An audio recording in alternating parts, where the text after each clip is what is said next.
Uşaqlar, siz bilirsiniz ki Mehdi balamız her zaman idman yarışlarında qalib olur. 15-i 3-cü ay 2026-cı ildə yenə də idman yarışında qalib oldu. Bu münasibətlə onu təbrik eləyək, ona uğurlar arzulayək. Ona həm diplom, həm də medal təklif olunmuşdur. Çox sağ ol Mehdi. Sən bizim sinifimizin fəxrisən.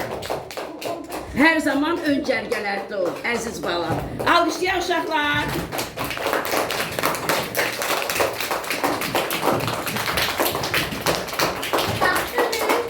Əyləşin uşaqlar, sağ olun.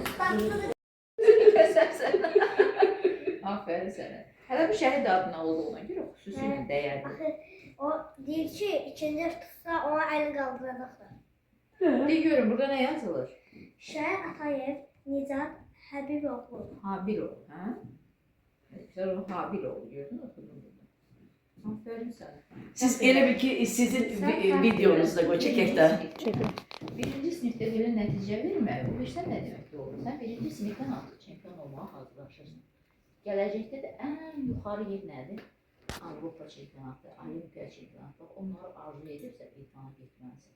Ona görə dalaşmalısan. İndi bundan sonra ora gedirəm, bundan sonra ora gedirəm. Aferin sənə. Sən tez başlamısan, tez də irəli gedəsən. Təbrik edirəm.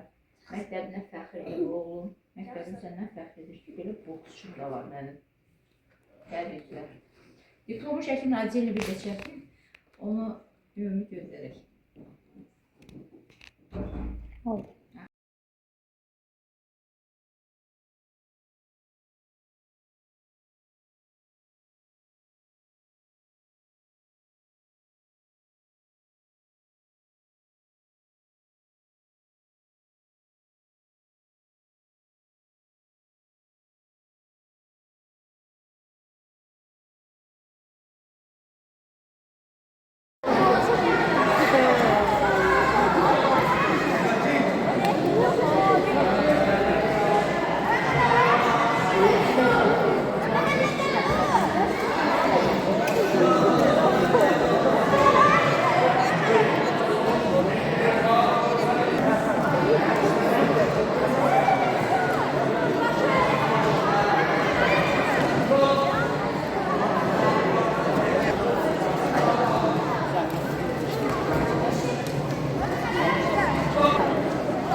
Mehmet Ağa.